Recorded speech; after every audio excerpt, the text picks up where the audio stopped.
কক্ষের দক্ষিণা দোয়ার খুলে রাখা প্রশস্ত বারান্দা ডিঙিয়ে হুড়মুড়িয়ে প্রবেশ করছে মুঠো মুঠো ঠান্ডা হাওয়া।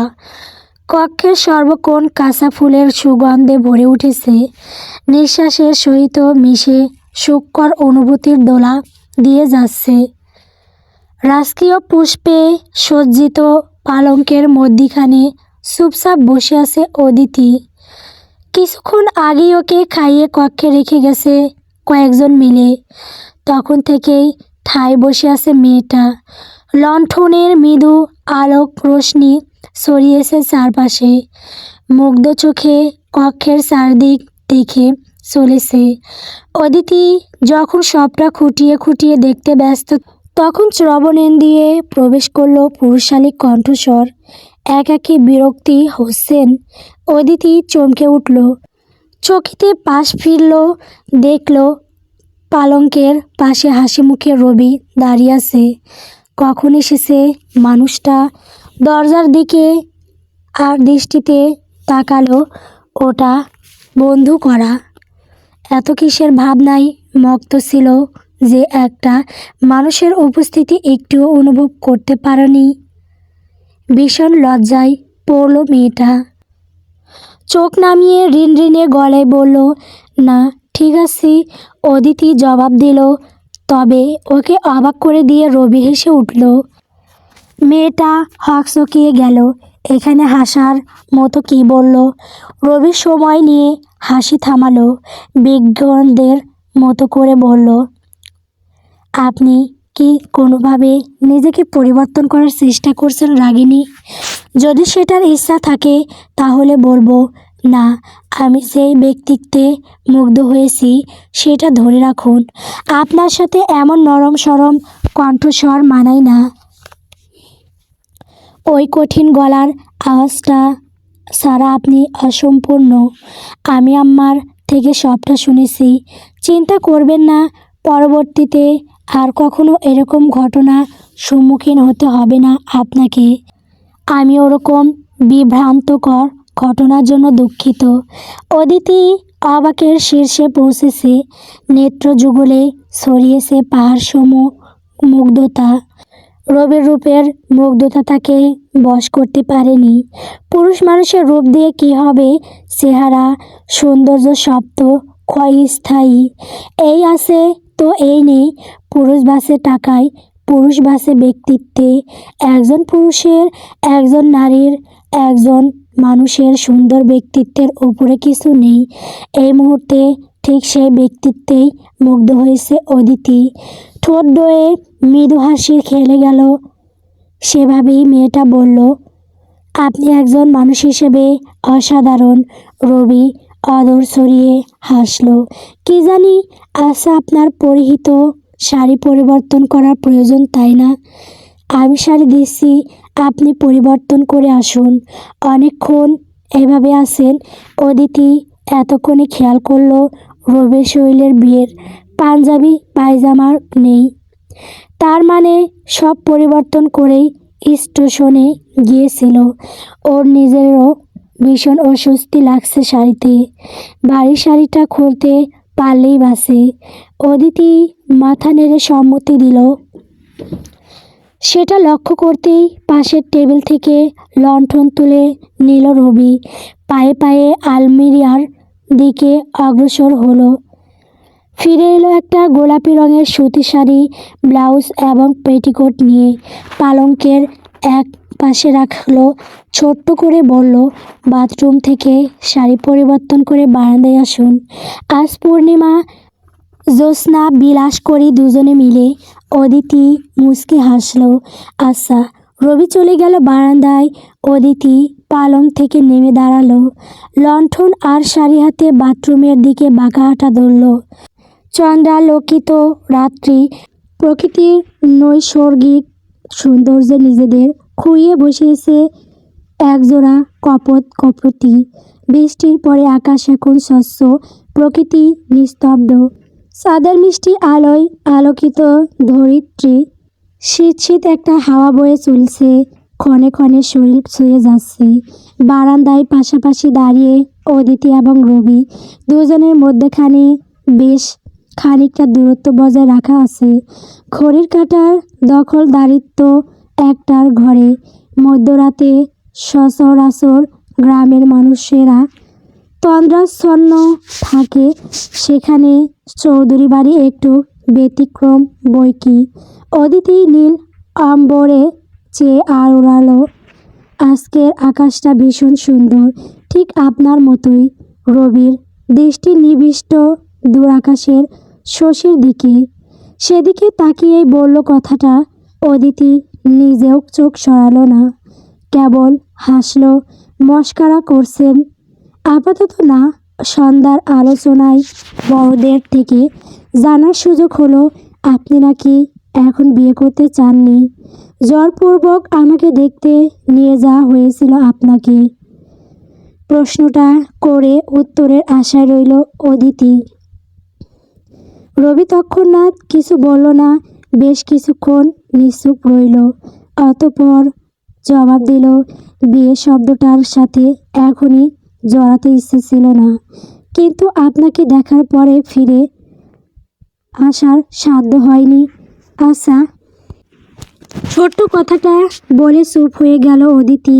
রবি নিজেও কিছু বলল না। দুজন আর চোখে তাকালো। দৃষ্টিতে দৃষ্টি মিলল কিয়ৎ সময়ের জন্য। নীরবে নিভৃতে সময় পেরিয়ে চলল। নবদম্পতির সঙ্গী হলো প্রকৃতি। একে অপরকে বোঝার জন্য তারা নীরবতার আশ্রয় নিল। সব যদি মুখে বলেই বোঝাতে হয়, তাহলে সম্পর্কের বাঁধন আর শক্ত হলো কোথায়? কিছু শব্দ, কিছু অনুভূতি না হয় অব্যক্ত থাক, অপরপক্ষ বিচক্ষণতার সাথে ভালোবাসা দিয়ে নতুবা যত্ন করে সেগুলো উপলব্ধি করুক। সব যে মুখে বলতে নেই। আরুষ বাড়ি ফিরেছে মাত্র। ভিজে চুপচুপে হয়ে আছে পরিহিত পাঞ্জাবি, লেপ্টে আছে বলিষ্ঠ দেহের সহিত। ঠান্ডায় চোখ মুখ লাল হয়ে ফুলে গেছে। নিচে আসমান শেখ বসেছিলেন ছেলের অপেক্ষায়। আরুষকে এই অবস্থায় দেখে দ্রুত দোতলায় পাঠিয়েছেন। কক্ষের দরজাটা আলগোছে খুলতেই কাঁচা ফুলের সুবাসে নাসারন্দে ঠেকল। থমকে দাঁড়িয়ে পড়ল আরুষ। মাথাটা বড্ড ধরেছে। চারপাশে ঝাপসা দেখছে। সেই ঝাপসা চোখে কক্ষের চারদিক দেখল। আজও পালঙ্কটা সেই প্রথম দিনের মতোই সজ্জিত কাঁচা ফুলের সমাহারে। বিছানার একপাশে বসে আছে চন্দ্রা। ঘটনা সহজেই বুঝল আরুষ। অমনি মুচকি হাসল। আলমিরার দিকে অগ্রসর হলো। গেঞ্জি আর লুঙ্গি নিয়ে বাথরুমে চলে গেল। চন্দ্রাকে যেন দেখেও দেখল না। কিছু সময়ের ব্যবধানে আরুষ পরিহিত সিক্ত কাপড় পরিবর্তন করে বেরিয়ে এলো। মুখমণ্ডলে পানি দিয়ে এখন একটু ভালো লাগছে, কিন্তু মাথা যন্ত্রণা এত সহজে কমার নয়। দীর্ঘক্ষণ ভেজার ফলস্বরূপ সামনে যে বড় একটা অসুখে পড়তে চলেছে তার আগাম বার্তা দিব্যি পাচ্ছে ছেলেটা। তবে সেসবে সময়ের মতোই নিরুদ্বেগ। আরও সাথে থাকা গামছাটা যথাস্থানে রেখে পালঙ্কের সামনে এসে দাঁড়ালো। তিনখো চোখে চন্দ্রাকে উপর থেকে নিচ অবধি দেখল। মেয়েটা মুখ নুয়ে রেখেছে। আরুষ কিছুক্ষণ তাকিয়ে রইল, হেসে প্রশ্ন করল, সেজেছো? এতক্ষণে চন্দ্রা মুখ তুলে চাইল। ঠোঁটের কোণে এক চিলতে হাসি দৃশ্যমান। এক ঝাঁক লজ্জা নিয়ে উত্তর দিল, জি, সারথি সাজিয়ে দিয়েছে। আরুষের মাঝে কোনো হেলদোল দেখা গেল না। মাথাটা বিদ্যুৎ চমকানোর ন্যায় যন্ত্রণায় থেকে থেকে চমকে উঠছে। অসহনীয় যাতনা দাপিয়ে বেড়াচ্ছে প্রতিটা নিউরনে। আরুষ আলগোছে হাত উঠিয়ে কপালে বার কয় ঘষা দিল। সেভাবেই ফের জিজ্ঞাসা করলো, কার জন্য সেজেছ? চন্দ্রার হাসি মুখটা আস্তে ধীরে থমথমে হয়ে উঠেছে।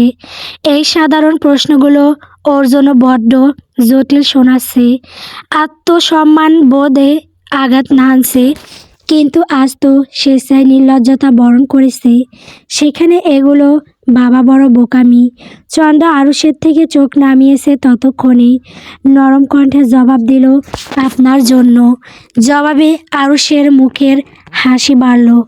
মেয়েটার জন্য বড্ড মায়া হলো ওর। এমন একটা জীবনের সাথে মেয়েটা নিজেকে জড়িয়েছে যেখানে অপর পক্ষের নিজের জীবনকে তোয়াক্কা করে না।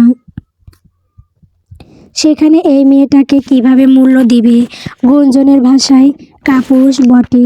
আরও হাসি মুখে বলল, আমাকে দেখাতে চেয়েছিলে, দেখলাম আমি। তুমি ভীষণ সুন্দর। লাল শাড়িতে সেই সৌন্দর্য আরও কয়েক গুণ বেড়েছে। এখন ঘুমিয়ে পড়ো কাপড় পরিবর্তন করে। আমি পাশের কক্ষে থাকবো আজ থেকে। আরুষ মুখের কথা শেষ করে উল্টো ঘুরে হাঁটা ধরল।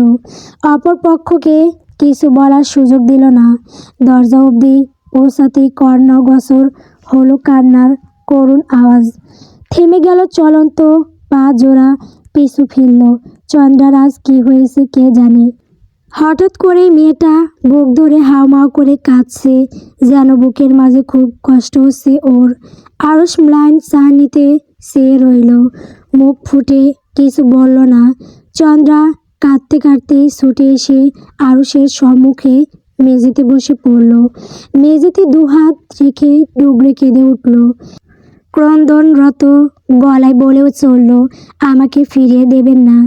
আমি একটা শক্ত আশ্রয় চাই। আমার সাত কুলে কেউ নেই, একটা বাচ্চা দিন। আমি কথা দিচ্ছি তাকে নিয়ে এই জীবন পার করে দিব। শুনছেন আপনি? আপনার আম্মা আমাকে ঠকিয়েছে। আমি সইতে পারছি না এই যন্ত্রণা। আপনাকে আমি কখনই বিয়ে করতাম না। গুঞ্জুকে আমি ভালোবাসি। আমার শৈশবের সুখ দুঃখের সঙ্গী গুঞ্জু। তার ঘর কিভাবে ভাঙবো? আমাকে জোর জবরদস্তি করে বিয়ে করে দেওয়া হয়েছে। আমি কোথাও একটুও সম্মান পেলাম না, কেউ মূল্যায়ন করলো না। মামার কথা রাখতে যে আমি সবার সাথে ভুল করেছি, পাপ করিয়েছি, সবার চোখে খারাপ হয়েছি, ভালোবাসা হারিয়েছি। আমাকে আজ ফিরিয়ে দিবেন না। এই জীবন বয়ে বেড়ানোর মতো একটা অবলম্বন দিন। গুঞ্জুর জায়গা আমার চাই না, সেটা আমার ভাগ্যে নেই। চন্দ্রা যেন আজ নিজের মধ্যে নেই, পাগলের মতো প্রলাপ বুকে চলেছে। আরুষ কথাগুলো শুনল।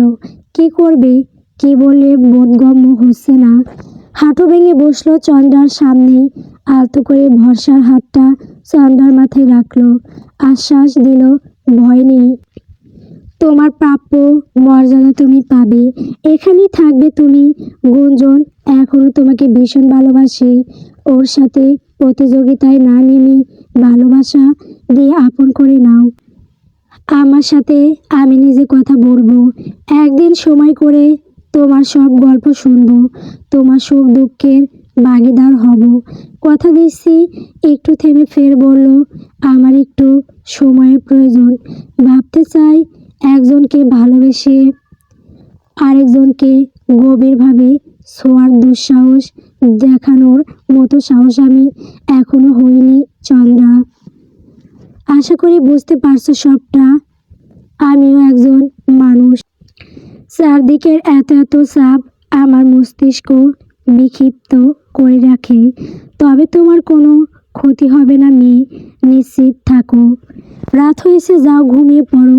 নিজের মতো কথাগুলো বলে উঠে কক্ষ থেকে বেরিয়ে গেল আরুষ। চন্দ্রা রক্তিম বদন তুলে দেখল সেই প্রস্থান। ফিরিয়ে দিল ওকে, গ্রহণ করলো না। এই এক জীবনে ভাগ্য আর কত উপহাস করবে। এমন তুচ্ছ জীবন তো চন্দ্রা কখনোই চায়নি। বুকটা কেউ যেন ছুরি আঘাতে ক্ষত বিক্ষত করে দিচ্ছে। গলাটা জ্বলে যাচ্ছে। বার কয়েক ডলল গলা নিচে। মেঝেতেই শরীর ছেড়ে দিল চন্দ্রা। একটা ব্যথিত অন্তরের সঙ্গী হলো দূরাকাশের মেঘাস্ক। প্রকৃতিতে রাজত্ব করা মারুত বৃক্ষের উঁচু শাখায় ঘর বাঁধা নিশাচরি পেঁচা। মধ্যিখানে পেরিয়েছে একটা দিন। ঘড়ির কাঁটা ঘুরে নিজের গাড়ি বেঁধেছে 10টার ঘরে। আজ দুপুর নাগাদ অতিথিকে চৌধুরী বাড়িতে আনতে যাবে গুটি কয়েকজন মিলে। নতুন জামাই আসবে শেখ বাড়িতে। সেই খুশিতে রান্নাঘরে চলছে হরেক পদের রান্না। কাজের চাষিগুলো বাড়িঘর মুছে তক তক করে রাখছে। বেশ কিছু অতিথিও রয়ে গেছে।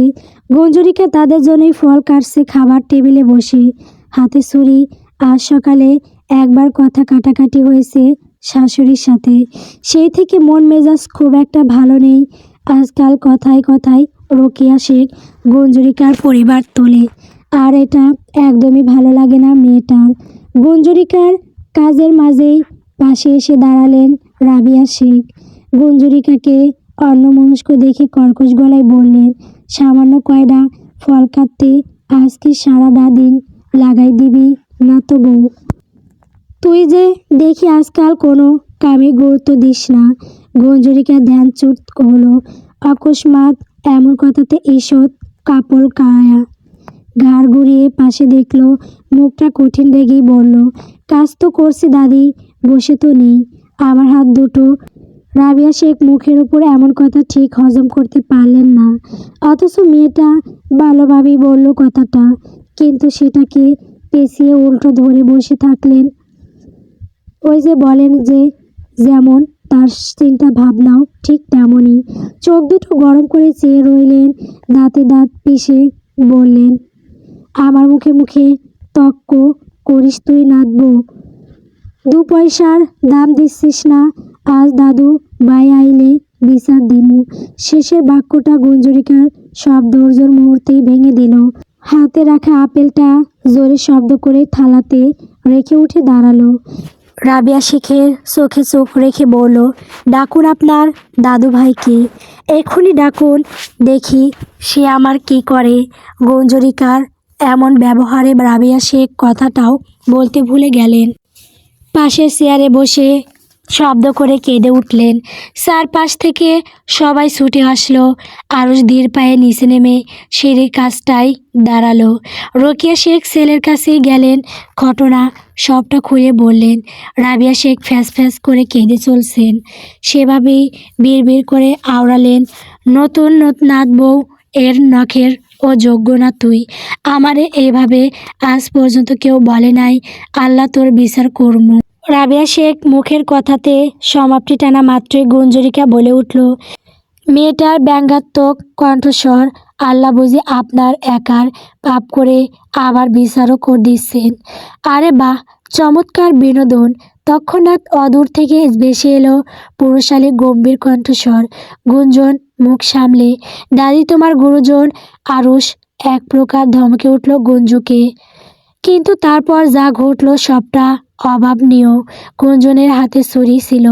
রাগে হিতাহিত জ্ঞান হারিয়ে সে ছুরি মারল আরুষের দিকে। ভ্রুসহ চোখের পাশ ঘেঁষে দিয়ে একটা রেখা এঁকে গেল। চোখের কোণাও কেটেছে সম্ভবত। ফিঙ্কি দিয়ে রক্ত ছুটতে শুরু করলো। উপস্থিত সকলে স্তব্ধ হয়ে গেল। ঘটনা কি হলো বুঝতে বেশ কিছুক্ষণ সময় লাগলো। ছোটোখাটো ছোট্ট গোল বেঁধে গেল শেখ বাড়িতে। সবাই ছুটল আরুষের দিকে, অথচ রোকেয়া শেখ ছুটলেন গঞ্জুরিকার দিকে। বিশ্রী এক গালি ছুড়লেন, বেশ্যা, আমার ছেলের দিকে হাত বাড়ানোর সাহস কোথায় পেলি তুই? আম্মা থামুন। মাঝপথেই ওনাকে থামিয়ে দিল আরুষ। ছেলের আদেশ অমান্য করার সাহস দেখালেন না রোকেয়া শেখ। গঞ্জুরিকার রাগে রীতিমতো কাঁপছে। নিজের কাজের জন্য একটুও অনুতপ্ত নয় সে। মানুষটা সবসময় কেন ওকে চুপ করাতে ছুটে আসে? দোষীদের ওপরে একটা শব্দও কেন বলে না? সব অফিসার কেন ওর সাথেই? চোখ থাকতে সবাই কেন অন্ধ সাজে?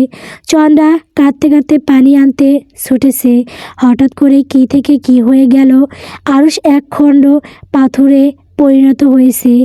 কাটা স্থানে রক্তে স্নানিত ছেলেটা।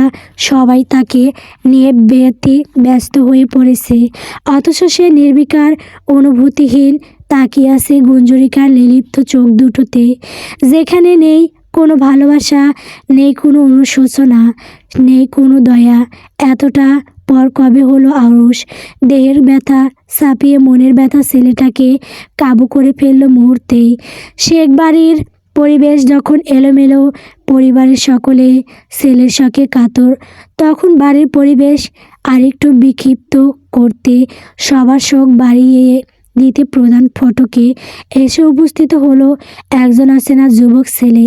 শরীরে ঢিলেঢালা, অপরিষ্কার, সাদৃশ্যমান। চৌধুরী বাড়ি থেকে পাঠানো হয়েছে তাকে। ছেলেটা হাঁপাচ্ছে।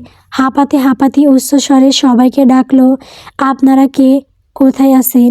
এদিকে আসুন, খবর আছে। এ বাড়ির নতুন জামাই রবি চৌধুরী শেষ নিঃশ্বাস ত্যাগ করেছে।